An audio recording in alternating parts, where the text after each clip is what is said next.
하드셋. 안녕하십니까. 사마이럴입니다. 2058 사마이럴TV 경제학사 타마노의 방이랑 1984년판 251페이지 3번의 제도학파부터 보겠습니다. 사마이럴TV 절차, 구독, 추천 부탁드리고 유튜브 구독, 재생용으로 추천합니다. 1880년대부터 시작된 경제학에 대한 아메리카 독자적인 공헌의 분석적 측면을 앞에 두 항에서 서술한 한계주의에 입각한 이론체계의 건설자 제임 클라크와 피셔가 대표되는 데 대하여 거의 동시대에 나타났으며 경제학의 제도적 측면과 문명사적 고찰을 중요시하는 경제문제, 국제적 연구의 필요성을 강조하여 오늘날 점점 주목을 불러일으키는 것으로 아메리카의 독특한 제도학파가 있다.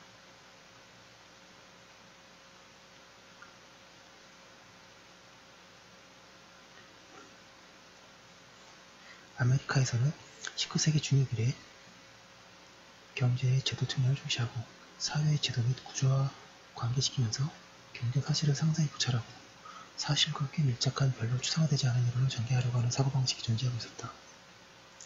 이 사고방식이 종래 및 당시의 추상이론 중심의 경제학설과 당시 급속히 아메리카에서 기반을 붙이고 있던 독점적 근거론적 경제체제에 대한 비판이라는 형태로 조직화된 것이 제도학파이고 통상 베블린이 그 창시자 내지 지도자로 생각되고 있다.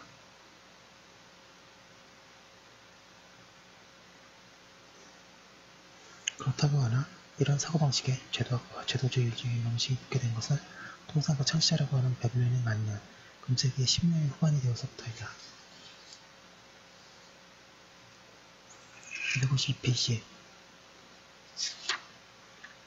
제도학파는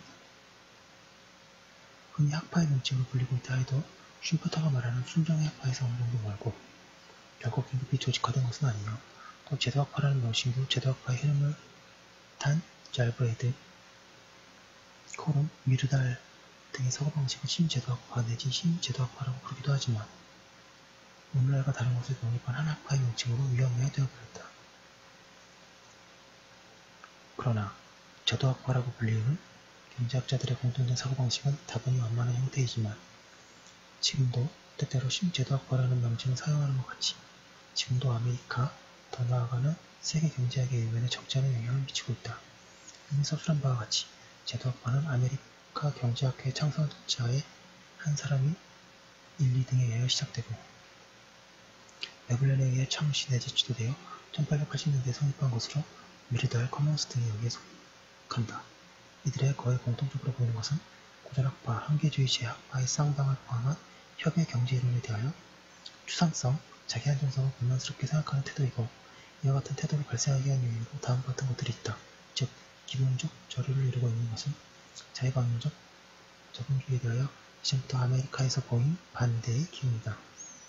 이론으로는 고전파의 자유경제이론의 정통성에 열려지고 있을 때에도 아메리카에서는 그 경제적 후진성 때문에 실천면에서 보호주의의 주장이 강했으나 자유방임, 자본주의의 기본적으로 지지하는 점에서 제임 클라크 등의 새로운 이론도 고전파의 그것과 하등 다르지 않았다.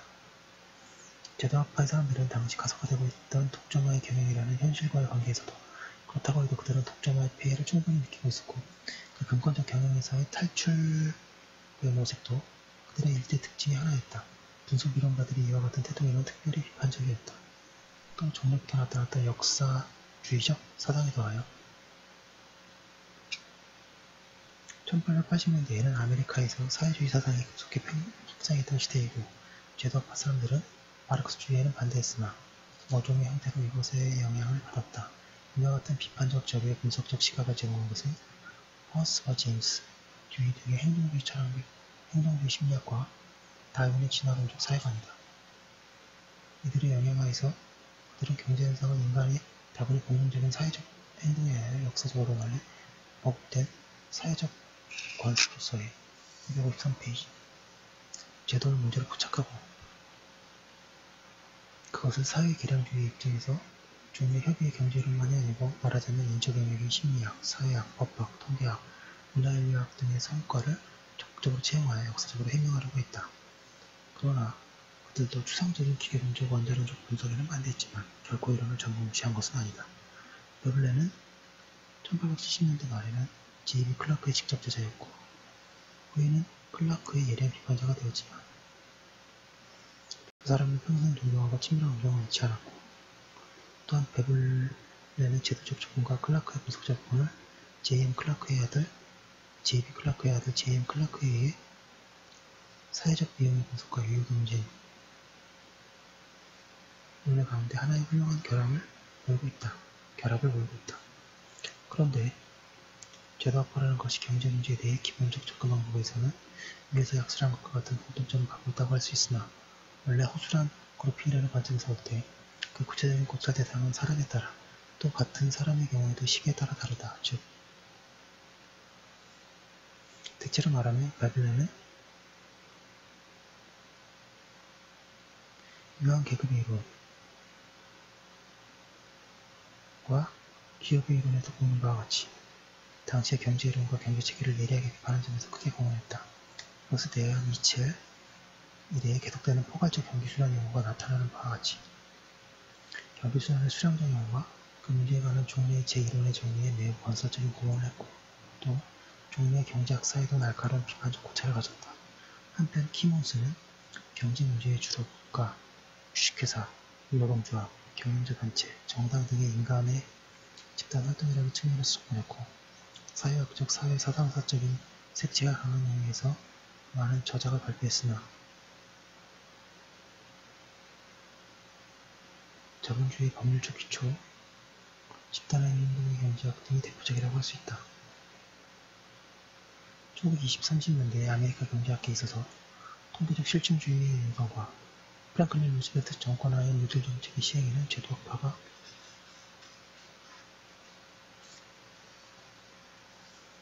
254페이지 많은 영향을 미쳤고 또 2차 대전 후에 아메리카 경제학계에도 그들의 영향력은 적지 않으며 오늘날 그들에 대한 관심이 점점 고조된다는 것은 기술한 바대로이다 라고 하고 계십니다. 미국은 영국보다 경제 발전이 늦었지만 나중에 이런 많은 분들이 있어서 발전이 된 것 같습니다. 참고로 제도학파라는 것은